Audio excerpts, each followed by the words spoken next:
You are listening to the Vicis Interimo podcast. 30 minutes to kill, more or less. The awesome podcast with the unpronounceable name. How'd you like your sister's intro there? Oh, you used that? I am sure it was awesome. Will use that since we got a chance to visit her, and she'll come up in our garbage in, garbage out segment, I'm sure. So, anyhow, who are we? I am Michael Mad Saxon Jones here with my lovely wife Lori, and we're here to talk about movies. Good movies, bad movies, other movies, horror, suspense, and psychological thrillers. Initially, we'll have a quick laid to rest. We'll talk about our featured film, which is Puppet Master, The Littlest Reich. Garbage in, garbage out, where we cover anything that we may have seen, talked about, or has been going on, because there's been a whole heck of a lot of that stuff going on. We end with a Crawling Chaos, a featured a topic factoid, or something that we have never talked about on the podcast before. Do you have something Something. I have something to talk about. Exciting Crawling Chaos. I don't have an exciting crawling. I have more of an analytical one. Okay. But unless you've got something better, we'll discuss it when we get to that. So, in the meantime, we'll just wing it, like everything else on this podcast. All right. No, it's always very structured, and we stick to a very strict guideline. No? Not so much, yo. Okay. So, listen for the gunshot. All right, so it's been a little while since we've talked. The last thing we talked about was The Unwilling. Do we talk about what's been going on, or do we just get right to it and say that... What's been going on? Well, I mean, let's see here. We had a 60th anniversary to go to or attend or be part of. We then had Thanksgiving. We then had doctor's visits, which were fun and unique. Then we had a trip to... We won't go into that, though. Then we had a trip to Las Vegas. Yeah, we had a really busy half-hour trip. The last few weeks have been pretty... Yeah, so thank you for your patience, and we will try to... we'll get try back on track. Try to get back on track here and stuff. Oh, yeah, we do have Christmas bearing down on us rather quickly. I was thinking about doing 13 days of Christmas and stuff, and maybe putting up those lost episodes and stuff that we got from Gold to Fish. Oh. That would be... Anyhow, but Gold to Fish, that brings up our patrons. Our patrons are at Lonely Bob, Big LV, and Gold to Fish.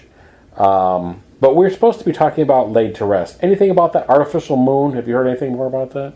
I have not. No? Anything about octopuses or pussies or octopi? Octopi? Whatever? No? All right. Well, we'll move on. Is that 007 movie? That's a different one. Yes. Yeah, so anyhow, let's just get right into our movie, okay? That's probably a good idea. I don't even remember what Are you kidding me? I know you're joking, right? What? I didn't finish my comment. Okay, maybe you better finish your comment before I freak out. You said we should move on to our movie, and I said yes. And then I was going to say... I don't even really remember enough about what we'd done 2 and 3 weeks ago for our Laid to Rest segment anyway. Don't you remember we talked about it with our doctor? We talked about The Unwilling. Yeah, I still, that movie I must not have cared for it. That was our recording we did in progress. As we watched the movie, you could hear the opinions the one deteriorate. That went downhill rapidly. Yeah, I had to leaf back to my notes here. Speaking of which, I don't know if we'll ever do another one of those, because you kind of need a day. Again? I remember more about you and I sitting here doing the podcast and watching it and stopping it and discussing it as we went. Mm-hmm. I remember all of that, but honestly, the movie is just... Yeah. I'm looking at my notes, too, and We had a wonderful opening scene there with... That's right. Yeah, and then it just kind of... Each time we checked in, it kind of got a little worse. Huh. Yeah. We talked about this afterwards. I guess we are doing a Laid to Rest. So the Laid to Rest is the fact that I don't know that we'll ever do a recording in progress again, because you need time to digest the film. You need to not... Oh, I just saw a note here that helped me remember what it was. Yeah? Yeah. It wasn't very good. Oh, that was your note? Okay. No, that's not my note. Oh, I see. I wrote something about agoraphobia, so I was like, one of the characters were agoraphobic? But I was like, oh yeah, I remember now. They all got together to read the will and all that. And yeah, wow, it took that much to do. It really did. That was a painful struggle. And when you and our new doctor were discussing it too, I wasn't... I was like, the unwilling, what did we why just is it called that? Yikes. Why is it called that? Well, it's a play on words and stuff. Don't you get it? It's unwilling. They were all held there unwillingly. It was against their will. They had to face their fears, sort of, but not really. Guess. And it was the reading of a will because it was... Oh. Did you get it? Get it now? Oh, man. Just Looks like you dropped another notch for me. Oh, no. Don't try to get too clever. Okay. That's terrible. Anyway, yeah, you're right. We should probably move on to our movie of the week. All right, here we go. It's Puppet Master, The Littlest Reich. Yes, it is. Okay, so I have to lead into this by saying, oh my gosh, I haven't been so excited to see a movie in a long time. Okay. So what had happened is... So big fan of the other ones, are you? We'll get to that in a second. Okay. Here's what you did. You didn't tell me what we had. I didn't. No, we still get Netflix, we get the disc. So when you asked me the other day, do I know what you put on the list and what's coming next? That's right. And I said no. And had no idea. arguably, it's going to sound terrible, but I generally don't care. I'm just willing to see whatever. Unlike the unwilling, you are willing. I am willing to let it go. You are the willing. So that did pique my interest because you wouldn't tell me. So when it did come, I got the mail, I opened it up, and I saw Puppet Master, The Littlest Reich, and I got excited. Wow. You just don't know. Well, you know now because I'm telling you. Yeah. I love the full moon, early 90s full moon entertainment. I love, love, love their movies. So why am I so excited to see this? If I love full moon, why don't I own more of it? Why don't I? The best thing I can describe it as is it's like growing up and knowing that you could have your dessert first. Do you remember being a little kid and saying... But anyhow, my point is, I was really excited and it brought back nostalgia. Well, so anything I say about this movie... If they were sitting on our shelf and we watched them all the time, you wouldn't have that excitement. I probably They're wouldn't. like a little treat. This was a big treat. That you have to find a little, you have to rediscover. You have to rediscover. Find it yourself or go out of your way to get it. Yeah. I don't know. Yeah, I mean, you could. There's Full Moon has got all kinds of cool ways to get in contact. They have streaming service and stuff now, I think. So, anyhow, point all that is newfangled stuff that we don't that we don't understand. Anyhow, streaming. Puppet Master, The Littlest Reich. Okay, we're supposed to talk about this movie. Talk about it. My point is, anything I say about it has to be taken with a grain of salt because just because it has Full Moon logo stamped on it, like it goes up 1 to 2 notches in my book. So right. I maybe am not the best person to review a full moon movie. You asked me how much I liked it. I believe Puppet Master was probably one of the first full moon movies I saw. I don't know. I didn't get introduced to full moon until I got out here. Right. And so that would have made it 80... What does get out here mean? Get out here means moving here from Michigan to L.A. So I was all grown up. In the late 80s. In the very late 80s. I was all grown up and living by myself and could do whatever the hell I wanted.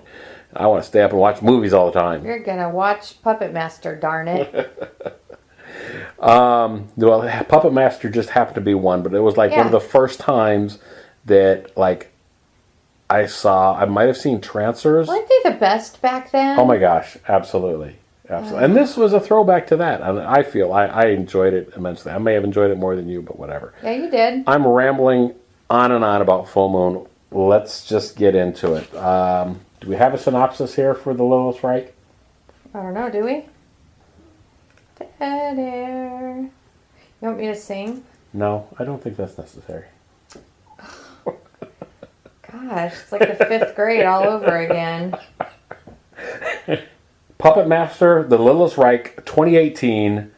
All hell breaks loose when a strange force animates the puppets up for auction at a convention, setting them on a bloody killing spree that is motivated by an evil as old as time.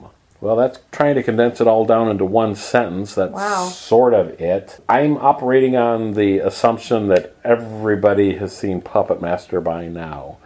This is a series of movies that I think they did a relatively good job of kind of picking up and running with it. I think so. Very appropriate that it was our Thanksgiving movie, though this is airing much later than Thanksgiving.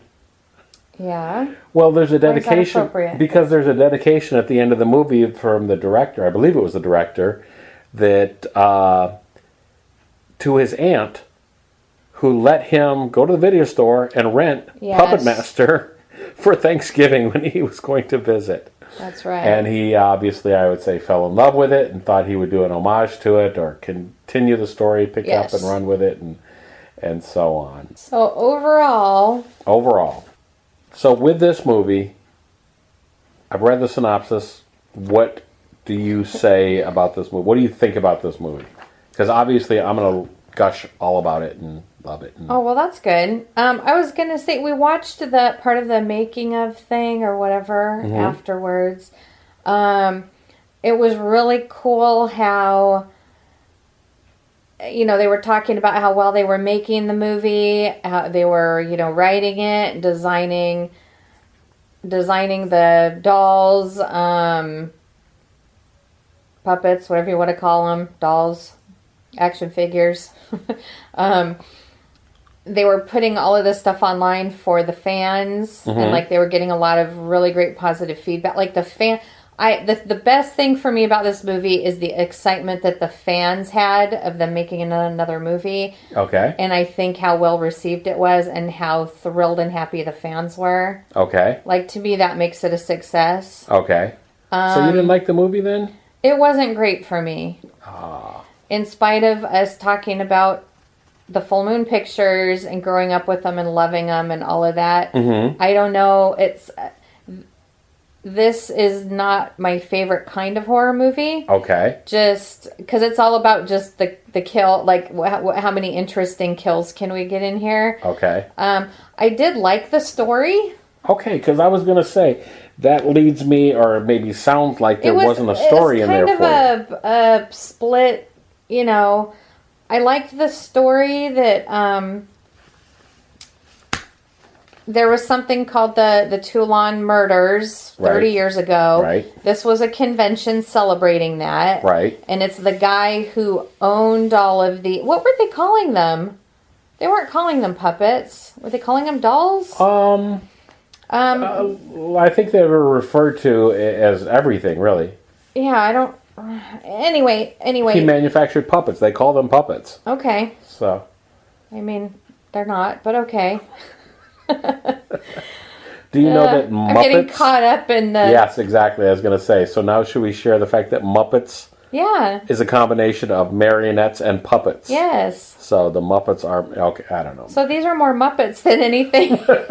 No, I don't know. All right. Well, they all just look like dolls. Okay. They're not a puppet. You can't stick your hand up their back. Sorry, in their back or make them. They don't have strings. They're not marionettes. Right. Okay. But what was cool about this was that they were having this convention celebrating, the 30-year anniversary of these murders, and it has to do with. We won't go deep into the story.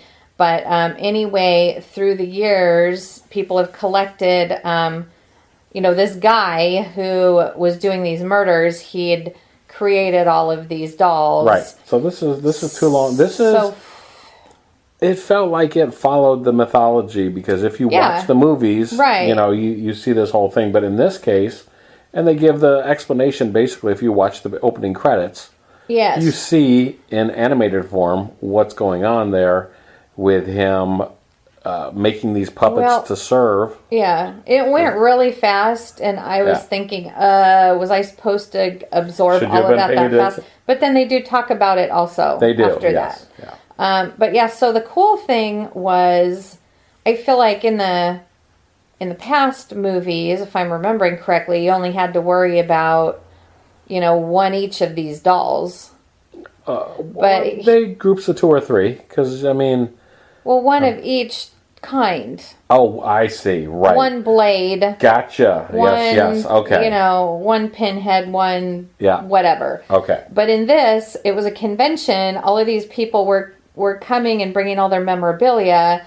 So a lot of people had blade dolls. A lot of people had, there were multiples of all of these things. Right. All concentrated together in this convention center or this hotel room where they were holding this convention. Right. So I really liked that. Okay. Because they were talking about the different condition, like the different grades of them. Like, oh, theirs is going to sell for a lot of money, but this one has an arm missing. Or so you realize, oh my gosh, this hotel is full of these things. Yeah. So and there's multiple blades. We're going to use blades as the example. There's multiple blades, and they don't necessarily operate in the same fashion. Right. Because, like you said, there were these individual dolls, puppets that were made initially in the previous movies, and yes, Blade had a blade replaced hand. Yeah. And so on. You learned that this Toulon had made multiples of each one and sent them out all over the country. Right. Because he obviously had a mission purpose. Right. Well, it's the Littlest Reich. Obviously, we have Nazis. So I liked all of that. But yeah, then it went totally crazy. Okay. Well, you want to talk about that? I think people should watch it. I think you should, but understand, this is a gorier, more graphic. It was pretty harsh movie. Well, I didn't. And you had to embrace that if you watch it. At a certain point, gore becomes over the top and so ridiculous that it's not scary or gross anymore. I think. There was a lot of ridiculousness happening in there. Yeah. And I don't know, maybe I'm getting old, but just the... I guess I like my victims to kind of ask for it a little bit. Well, we talked about that. Like, we don't like... This was it's just funny, like, our what is doctor shares the happening same here? view. He doesn't like to see the torture of innocents. Well, no, he said he doesn't like horror because he doesn't like seeing people get hurt, period. Well... He didn't say anything... Yeah. Well... He didn't say, oh, well, if they deserve it, that's okay, though. No. No, he's a doctor. He's in the business for a reason, and I'm happy he's my doctor. I'm glad he feels that way. But this dealt with a lot of kind of sensitive topics. Okay. And, that bothered me a little bit. Oh, okay. Just some of the comments or some of the way it was handled. And then there was a lot of needless killing, of course, because it was just, look out, everybody's a victim. Yeah. There was also another part, we'll let people discover it for themselves, but that poor girl who died on accident, come on. Oh. Yeah, why was that in there? That was horrible, and I hated that. Okay. I did not understand why they put that in there. It was in there for no reason. Okay. All the different ways they could have killed her. Okay. Well, yeah, it was in there for shock, then it was successful. All right. So there was a lot of things I didn't care for. So we're rambling here and there, going all over the place and stuff. Let's pare it down to... the story. Did you feel the story was good, strong? Was there a story there to follow through? No. Okay. I liked the setup. I liked why all these people were together, and I liked all of that. I liked the multiple. But then it just becomes carnage and mayhem. And it just kind of lost. I don't know. Okay. It really. I had high hopes with the characters and the story. I liked the characters were our people, sort of. Okay, yeah, exactly. fans of different levels and degrees for sure. Comic book fans. Right. One owned the comic book store, and the other one was Working at the store, but divorced and so on. He was also an animator and a creator of comics. Yeah. So I got all the geeky references and all that kind of stuff. Okay. So my thing is, I thought it was a good enough story. That sounds bad to say it was a good enough story, but I always feel like even with all the full moon stuff, they at least try to put a story in there. Where I've seen other ones that don't have that. And again, this is me cutting them slack just because it's got a full moon label on it, which is terrible, I guess. But whatever. What do you think about the acting? Solid acting throughout, or hit and miss? Yeah. Okay. I mean, for a movie like that, yeah. Yeah. Special effects? Yeah. Also a little hit and miss-ish, but like you expect a certain amount of camp. Yeah, some of it's just kind of comical. Yeah. Funny, but not. So I've got a red band trailer to in the show notes or whatever and stuff, so you'll see, and you'll have a pretty good idea. But in this one, what would you give it for a number? And what would you give it for as a recommend? I have to put it somewhere, for myself, somewhere between a 2 and a 3. Ooh, okay. Because that's 3 as I liked it. Yeah. 2 as I didn't. I can't say I didn't like it. Okay. But I can't wholeheartedly say I liked it. And therefore, could you recommend it, or it would be a... Oh yeah, I know a lot of people I could recommend it to. Okay. I know a lot of people that it is not their thing and they would hate it. Right. So knowing your audience... I guess I'm in the middle. I guess I float in the middle. Okay. I love those puppets. I do. Okay. Though they introduced a lot of brand new ones this time, and I didn't like all of them. No, I understand what you're saying there. In the classic originals, ones, classic ones, I love them. They were built for a purpose. Yeah. Some of the newer ones were just built for a gag. Yeah. And it didn't necessarily make sense. Yeah. That I don't want to give anything away because I don't want to take away from any specific ones, but yeah, they were built more for the gag effect of what they were supposed to do. Yeah. Of course, I thought the acting was hit and miss, but that was just fine with me. The special effects were mostly hit. Yeah, all of those things were totally fine. That doesn't bother me at all. For me, I'm going to say a 4.5. I really liked it. That face, wow. Realistically, should it be? It probably should be maybe a 3.5, but it's full moon. I can't help it. You're giving it points just because it's for the nostalgia factor. But no, I really did like it. I liked it not only for the nostalgia that it brought with it, but I enjoyed it for what it was. And for me, I like splatter occasionally. Generally, we talk about the fact that we don't go for it. You must have been in the mood for it. I must have been in the mood for it. Well, you were so excited to get, I probably couldn't have done anything wrong. You were so excited to... That's probably true. So that's why I said maybe we should take my opinion with a grain of salt. And yes, it's highly recommendable. But not for everybody. I understand that a lot of people...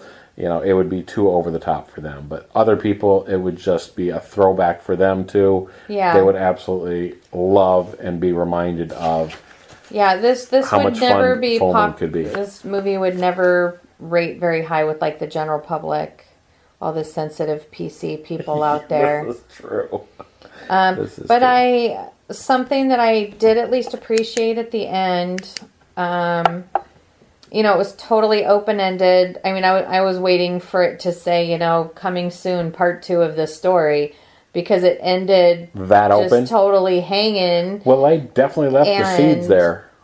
Yes, and the things that bothered me about it, story-wise, victim-wise, whatever. Look at me all sensitive.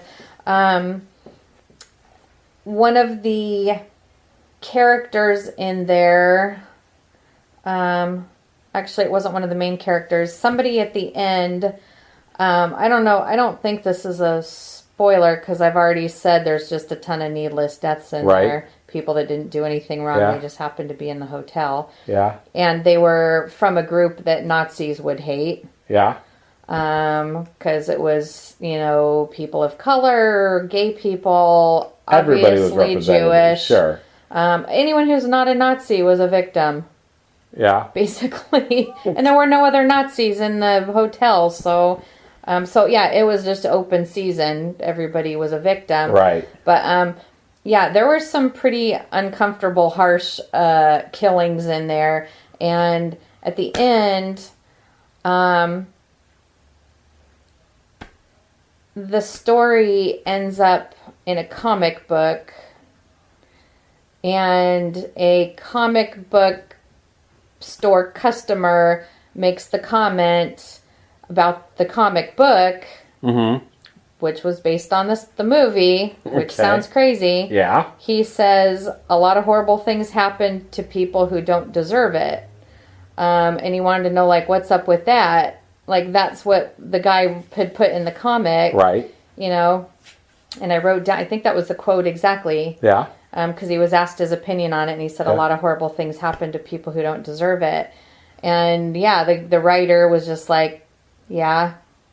And it was like, okay, so it wasn't just me.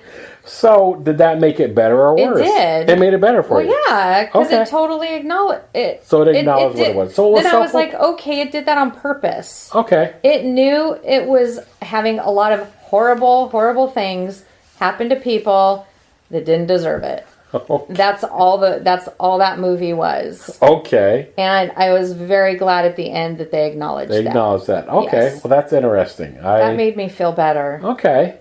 I still don't like that needless accident, though. That was stupid. Okay. They should be ashamed of themselves. Don't put stuff like that in there. I would like to hear their reasoning behind that. If it's just like you said, just for shock value. If it's for shock, I could name the specific movie that it reminded me of, though it served the story in the other movie. Yeah. We'll talk about this later. We'll talk about it later. In a movie like this, yeah.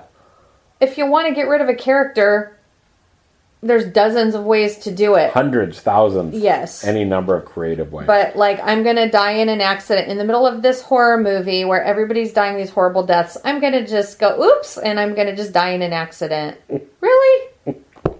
All right. On that note, we need to keep this rolling. So, all right. Yeah. Garbage in, garbage out. So where do we begin? Do we talk about the Thanksgiving parade was 50% parade and 50% commercials? Oh my gosh. It was the worst ever. Yeah.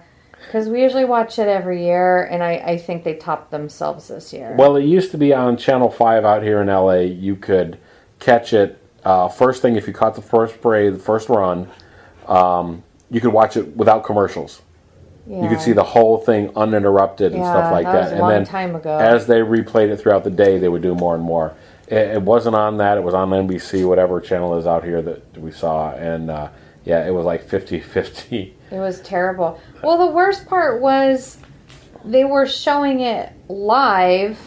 So it's like, oh, here, look, coming down the street is such and such. It's like, oh, yeah. Oh, I've been looking forward to seeing this. Oh, wait, we're going to commercial. Yeah. And you're like, what the heck?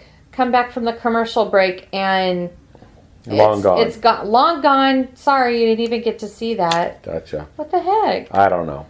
Moving on. The New York Police Department marching band. It just got cut off. We just saw nothing. They got totally just edited out. Yeah, they put commercials over them. Yeah, that's awful. Come on. I have listed under garbage in, garbage out. Doctor visit. We probably have said enough about our doctor visit. So that's okay. I don't mind. You don't mind? No, because I don't have to go back. That's good. And that was a big bit of good news for us because we thought I was getting ready to have to go through a series of events at the doctor. Under the knife or something. Yeah, and anyhow. The doctors, So the point was our doctor, I don't want to mention his name or anything else. No. And stuff. I don't know if he's listening or whatever, but if he is, we appreciated being able to talk with our doctor. Our doctor is, well... Yeah. We'll just leave it at that. We appreciate being able to talk to the doctor. He's great. Not ending with, Under the Dome. Anything to say about that? We're almost done with that first season. It kind of lost its luster. Well, I thought we were done with it. Why didn't the last... I don't know. Should there be one more disc? Do we have a disc sitting around here somewhere? No, we've got a couple of another horror movies to watch here. But okay, well, they all should have come in a row, so... Our my next note here is off to Vegas, but that's happened. Yeah. So bringing up Vegas, bringing up your sister, Yes. bringing up Linda's wonderful intro. Yes. We are, at least I am, delighted to say that we got a chance to share Daemonium with her. Yes, that's right. That if you're following this podcast closely, you'll notice that our Daemonium episodes have come back online. I put those on for Walter Rivero to enjoy. Well, he actually had some other friends he wanted to share Just for him. they're for other people too, because he's got other folks listening. I enjoy them. For those that haven't or don't know what Daemonium is or why, this is our one in our decade-long love letter to the horror community, the podcast that we've been doing. Our one coup, our one thing that I consider a personal victory of ours, though we had absolutely nothing to do with it. It was all Walter. But Walter brought to us the movie Daemonium, and it was available. Hey, the universe put Walter and myself together. Exactly. Over Pinhead, no through less. eBay. Yes. Yes, eBay, bringing people together. Yeah. So the movie Daemonium was available initially. It was a project of several guys, gals, everybody working together in Argentina to produce a movie that they loved, to accept a genre, horror, sci-fi, all of those things are there. I'll try to include the links, or I'll include links to our shows, so you can find the links there. And if you have Netflix streaming, yes, and you haven't seen it yet, Daemonium, yes. Daemonium, yes, Daemonium. So they bought it. They bought that movie, so you can now see it. Now it is subtitles or whatever. Even if you don't read fast, or there's you generally don't do that, absolutely check it out. Yeah. It goes quick. The story is broad enough. Well, and if you speak Spanish, it doesn't matter. If you don't have to read subtitles. Exactly. It only has subtitles for us. That's right. If you do not speak the language, though, you can still enjoy it. Oh yeah. They've done it. They've shot it well enough. The scenes are easy enough to understand. You may not get all the subtle nuances, but I kind of feel sorry for your sister and your niece, because I kept being obnoxious. There's Walter, and oh look, see that limousine, and shouting out all kinds of facts while we were trying to watch the movie. Shouting out fun facts as they were trying to watch it. It's pop-up video. I just dated myself. Anyhow. Pop-up video. So. Pop-up video. Oh, guys. Yeah. Yeah, you got it. We're dating ourselves. Anyhow. Gosh, we love Daemonium. What else? Oh. So I think that's it for Garbage In, Garbage Out.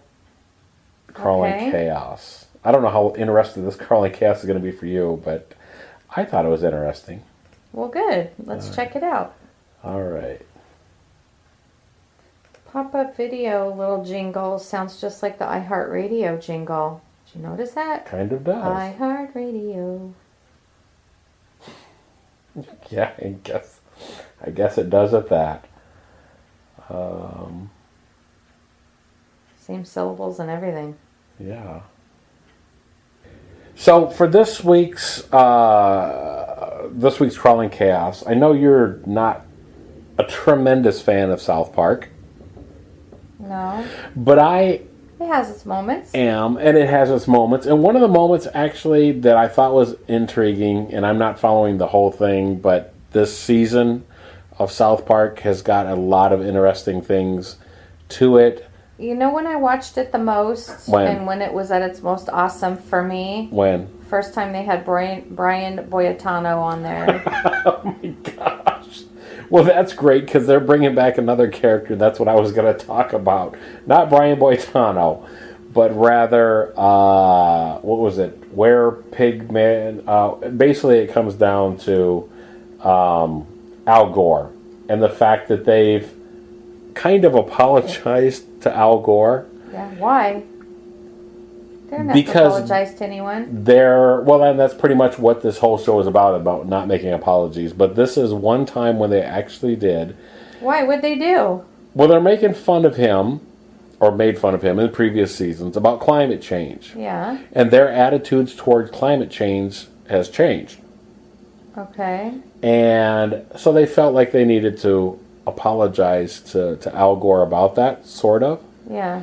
And yet, it doesn't matter. So I'm gonna refer you to Why South Park Apologized, the Wisecrack edition. Include that video because while they made something of an apology to him, they still completely lambasted him for everything he's done and being. That's good. And being and this is from a Stephen King story, being a limousine, I can't pronounce it. Slow down. Limousine liberal. Yeah. Yes, that I won't get into all the politics and stuff like that. But I was going to ask you if like the liberals came after him or something and came after them and threatened them or something, so they felt like they had to apologize. Well, got to be careful these days. You might get beat up. Well, that's the whole thing. But South Park is even making fun of the fact that you're not going to be able to change this anyhow. The life goes on at this point, and it sounds terrible, but it's South Park fashion. The school shootings are so common and stuff at these days that they address that in their episodes too.